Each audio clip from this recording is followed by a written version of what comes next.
कामचोर देवरानी।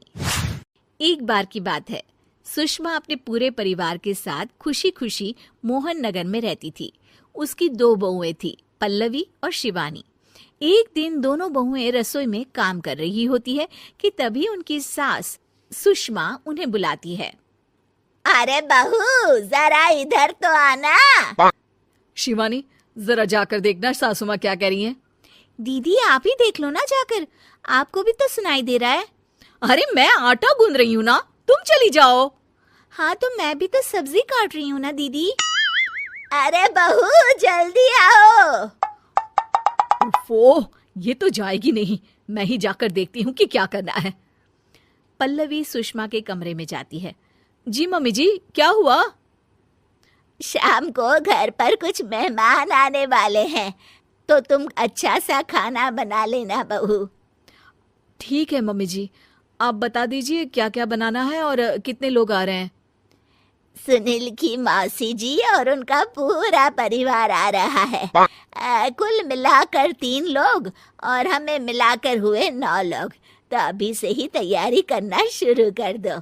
और हाँ, घर की सफाई भी कर देना, हाँ अच्छे से। जी मम्मी जी, सब काम हो जाएगा, आप चिंता मत कीजिए।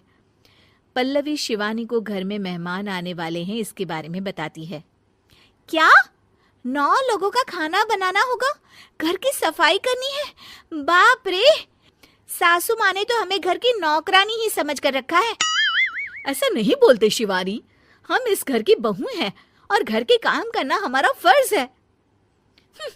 दीदी तो है ही सासू माँ की चमची, जब देखो सासू माँ सासू माँ।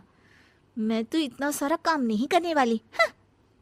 शिवानी कपड़े लेकर गमला साफ कर रही होती है और चक्कर आने का नाटक करने लगती है।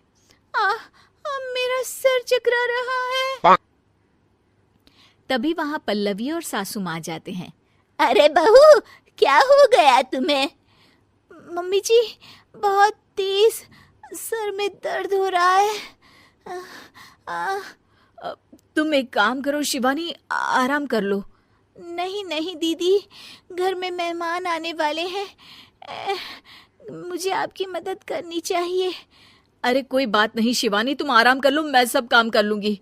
ठीक है दीदी, अगर आप इतना कह रही हैं तो आराम कर लेती हूँ। शिवानी आराम से अपने कमरे में मैगजीन पढ़ रही होती है।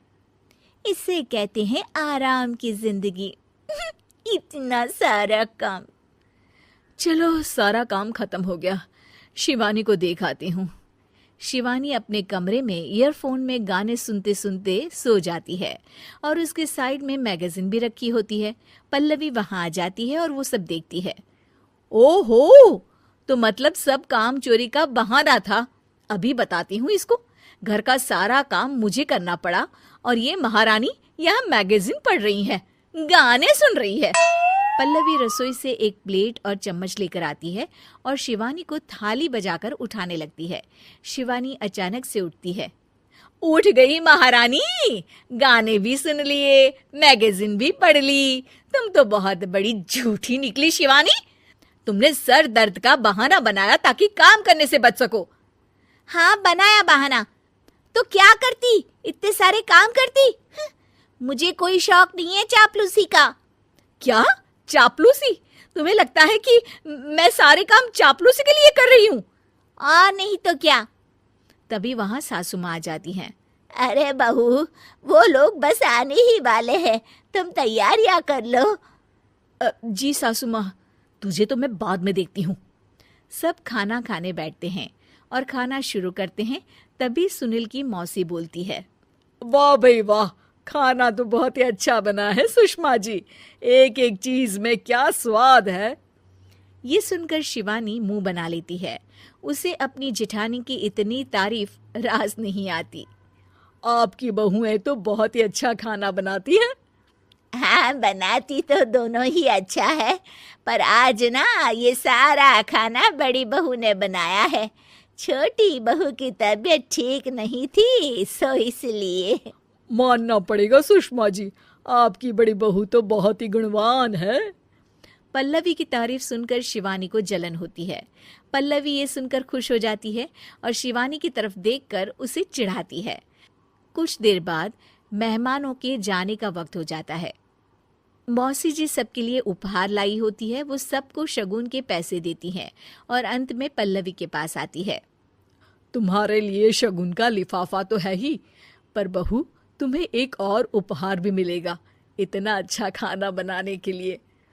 मौसी अपने सोने के कंगन निकालकर पल्लवी को पहना देती है। ये लो, ये मेरे मनपसंद कंगन है, अब से ये तुम्हारे हुए। धन्यवाद मौसी जी। ये देखकर शिवानी तो पूरी तरह से जल जाती है और गुस्से से रसोई में चली जाती है। तभी वहां पल्लवी आ जाती है और उसे अपने कंगन दिखाने लगती है।